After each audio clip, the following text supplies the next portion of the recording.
विश्व संस्कृत दिवस 9 अगस्त को रक्षाबंधन के दिन हम लोगों ने विश्व संस्कृत दिवस मनाया।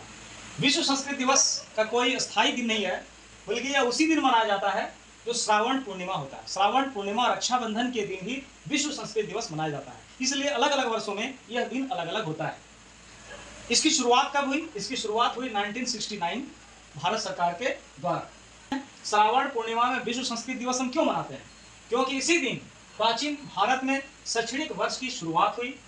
गुरुकुलों में विद्यार्थी वेदों का अध्ययन प्रारंभ इसी दिन करते थे और वेदों की पढ़ाई करने के पहले उनका यज्ञोपवीत यानी उपनयन संस्कार इसी दिन होता था।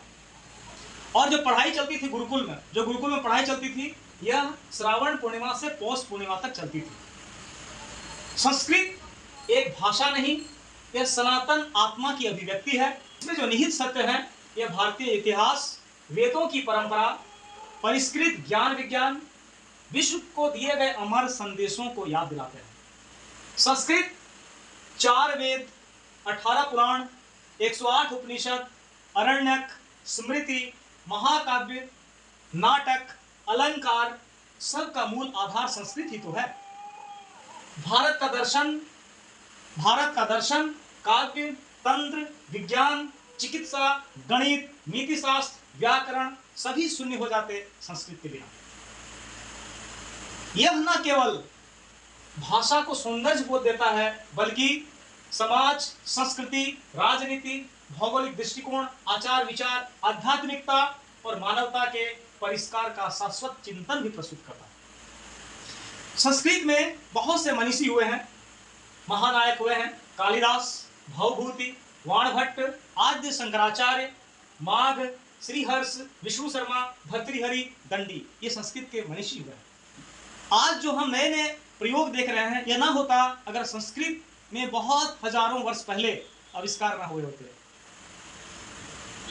कणाद का परमाणुवाद, चरक सुसूत्र का आयुर्वेद, पिंगल का छंद शास्त्र, पतंजलि का योग सूत्र, भास्कराचार्य का गणित, आर्यभट्ट का खगोल शास्त्र और पाणिनि का व्याकरण संस्कृत की ही देन है।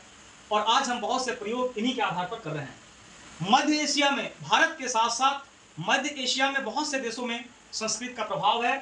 मध्य एशिया के Indonesia, Myanmar, Cambodia, Laos, Vietnam, Thailand, Malaysia, Singapore, इन सभी देशों में संस्कृत का व्यापक प्रभाव है। हिंदू, बौद्ध, जैन जितने भी प्राचीन धर्म है संस्कृत में ही है। और संस्कृत के प्रचार प्रसार के लिए भारत सरकार कटिबद्ध है। इसे 8वीं अनुसूची में सम्मिलित कर लिया गया है। उत्तराखंड राज्य का राजकीय भाषा ये हो चुका है। साथ ही अमेरिका, रूस, जर्मन और स्विट्जरलैंड जैसे देशों में व्यापक संस्कृत पर शोध हो रहे हैं। हम संस्कृत के व्यापक प्रचार प्रसार में आगे आए।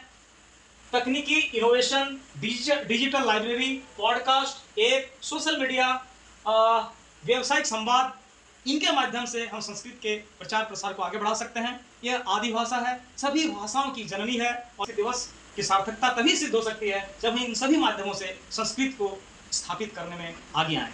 धन्यवाद।